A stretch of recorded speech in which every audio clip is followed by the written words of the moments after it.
तो दोस्तों ये जीत नहीं, ये सेमीफाइनल का ऐलान था भारत की तरफ से। आपके अपने चैनल क्रिकेट विसंधि पर आपका हार्दिक स्वागत है। तो कल भारत ने वेस्ट इंडीज के शेरों को किया ढेर और सेमीफाइनल के लिए अपनी जगह पक्के की। तो जैसे कि आप सब लोगों को पता है, कल भारत और वेस्ट इंडीज का T20 वर्ल्ड कप का सुपर 8 लीग का मैच था, जो कि एक वर्चुअल एक क्वार्टर फाइनल की तरह ही था। क्योंकि अगर यहाँ भारत जीतती, अगर हार जाती तो वो सेमीफाइनल से बाहर जाती, वेस्ट इंडीज सेमीफाइनल में अपनी जगह पक्की कर जाती। और अगर अब भारत जीतती है तो भारत सेमीफाइनल में अपनी जगह पक्की कर चुकी है।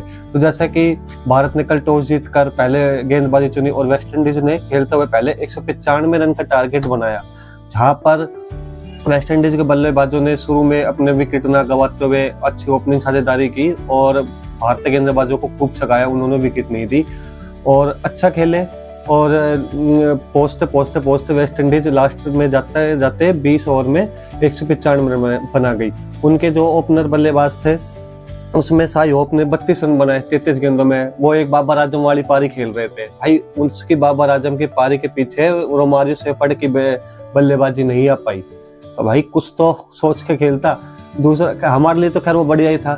दूसरी ओर रोस्टन चेज ने 40 रन की पारी खेली 25 गेंदों में, वो एक अच्छी पारी खेली। तीसरा उनका हेटमायर 27 रन की पारी खेली 12 गेंदों में। भारत की तरफ से गेंदबाजी की बात करें तो जसप्रीत बुमराह ने अच्छी गेंदबाजी की, उन्होंने एक ही ओवर में 2 विकेट लिए। वहां से थोड़ा सा मैच मुड़ा भारत की तरफ, 4 ओवर में 36 रन देकर 2 विकेट लिए। और अगर हम कप्तानी की बात करें तो भारत के कप्तान सूर्य कुमार यादव ने वहां पर अक्षर पटेल को बहुत अच्छा यूटिलाइज किया और उन्होंने अपने 3 ओवर उनके पहले ही निकलवा दिए। और दोस्तों देखो, जैसी वो पिच थी ईडन गार्डन की कोलकाता की, तो वहां पर 4 ओवर में 35 रन नहीं दिए अक्षर पटेल ने। विकेट तो नहीं मिला, लेकिन वो एक बुरी इकोनॉमी नहीं है एक बैटिंग पिच पर, एक बढ़िया वो अपने 4 ओवर निकाल गए। दूसरी तरफ से हम देखें तो फिर इंडिया ने अपनी बैटिंग चालू करी और इंडिया की तरफ से विकेट जल्दी गिरते गए। अभिषेक शर्मा और ईशान किशन वो हमारे पावर प्ले में ही चले गए थे। अभिषेक शर्मा ने भी 10 रन बनाए और ईशान किशन ने भी 10 रन बनाए। उसके बाद आए सूर्य कुमार यादव, उन्होंने अच्छा साथ निभाया। संजू सैमसन का 18 रन बनाए सूर्य कुमार यादव ने। उसके बाद उनके आउट होने के बाद आए तिलक वर्मा ने एक अच्छी इनिंग खेली, बहुत ही इम्पैक्टफुल इनिंग, जिससे संजू सैमसन पर दबाव नहीं पड़ा और वो अपना गेम खेलते चले गए। और उन्होंने अच्छे शॉट खेले, थोड़ा अटैकिंग क्रिकेट खेली और 27 रन बनाए उन्होंने। उसके बाद फिर हार्दिक पांड्या आए, वो अपना काम कर गए। उसके बाद शिवम दुबे ने आके 2 चौके मारे और फिर लास्ट में चौका लगाकर संजू सैमसन ने जीत दिलाए। और भाई संजू सैमसन की तो क्या ही तारीफ करे। उन्होंने अपनी जिंदगी की सबसे बेस्ट पारी कल उन्होंने खेली अब तक की। आगे आने वाले का पता नहीं है, कुछ फ्यूचर का कुछ पता नहीं होता। और संजू सैमसन ने उन्होंने मैन ऑफ द मैच लेने के बाद उन्होंने खुद कहा कि भाई मैंने जो 50 मैच खेले हैं, लेकिन मैंने 100 मैच डगआउट में बैठ के देखे हैं कि भाई मेरे जो हमारे सीनियर थे, जो रोहित शर्मा, विराट कोहली, कैसे इनिंग को खत्म करके आते थे।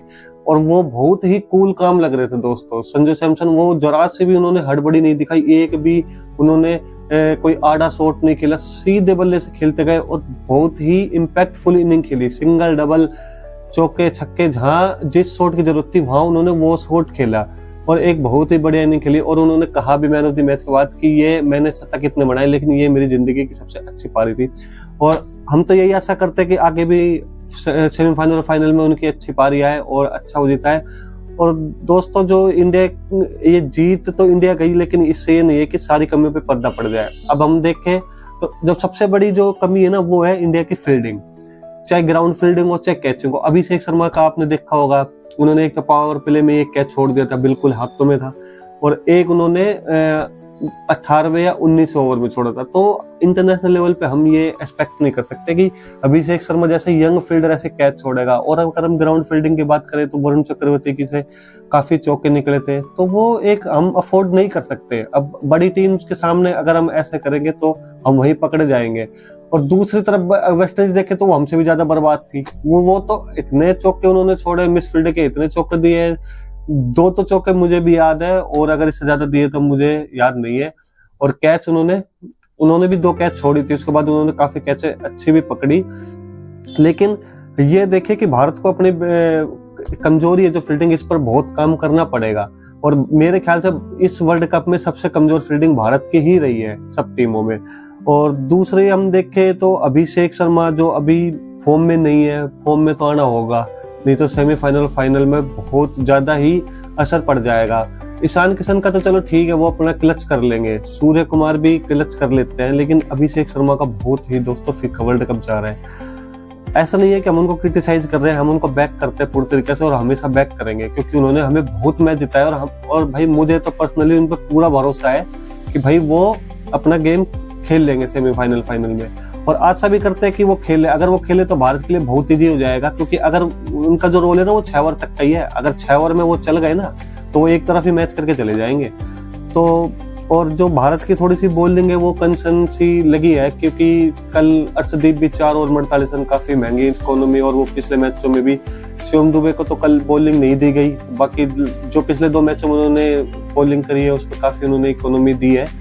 तो देखते हैं आगे आने वाले मैचों में। अब भारत का जब इंग्लैंड से 5 तारीख को वानखेड़े में मुंबई में सेमीफाइनल खेलेगी तो वहां कैसा रहेगा। और अगर आप लोगों को याद हो तो भारत ने 2022 में भी इंग्लैंड से सेमीफाइनल खेला था T20 वर्ल्ड कप में, 2024 में भी इंग्लैंड से खेला था सेमीफाइनल T20 वर्ल्ड कप में, और 2026 में भी वो इंग्लैंड से ही खेलेगी।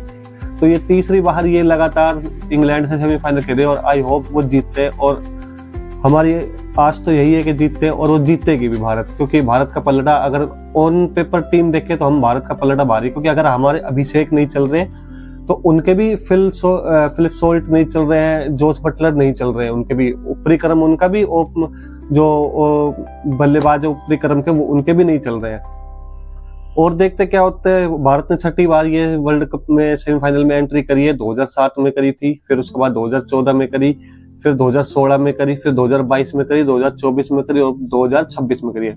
तो बहुत बहुत बधाई हमारी टीम को और आप सभी को, और आई होप हमारी टीम जीते सेमीफाइनल और फाइनल पहुंचे।